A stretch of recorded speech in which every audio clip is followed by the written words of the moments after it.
Welcome, everybody. This is Kyle from the Zarubust, If I May podcast crew, and I got a new problem today.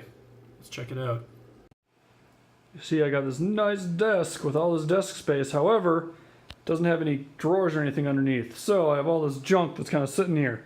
So my hope is, and also I got more junk in this box. So my hope is to make it something that I can put on the wall here to organize all my stuff and keep it off my desk. So let's jump into Fusion 360 and get started.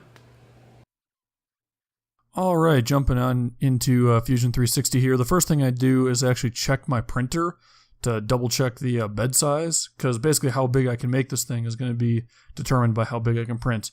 I mean, obviously it'd be nice to have like a 3-foot wall organizer on my wall, but unfortunately my printer isn't that big. So either I'd have to piecemeal something together, or I could just make it the size of my printer bed. So that's what I decided to do.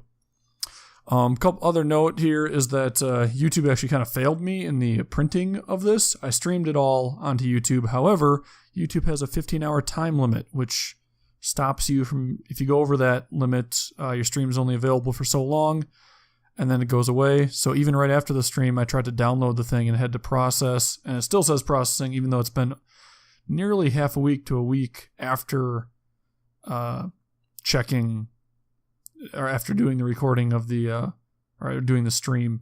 So that's unfortunate. What I ended up doing here is I initially started just doing a simple extrude on this 6 cavities here, but unfortunately with that, it's not going to be at an angle, and you could have potentially the stuff inside the organizer fall out. So what I end up doing is actually making 2 sketches that are identical to each other. However, they're going to be on different planes, and it's going to be shifted slightly. So the whole thing's going to be at a slight angle, so that whenever you put something in there, it's naturally going to slide towards the wall. Here I start having issues with the lofting tool. It shouldn't be this difficult. I don't know if I don't think I was doing anything wrong. I think maybe it's just a limitation of the free CAD software.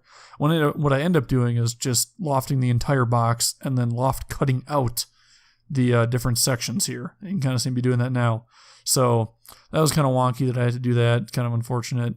It should have just worked all in one go, but took me an extra 5 minutes to have to redo it.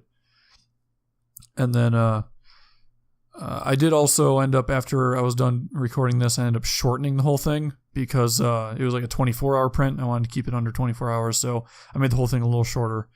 Here I'm going around doing all the fillets. Got to fillet everything. The more you fill it, the prettier it looks. So go through, clean up all the fillets, and get to a final product, which you'll see here in a second. So far, so good. Good first layer, good print.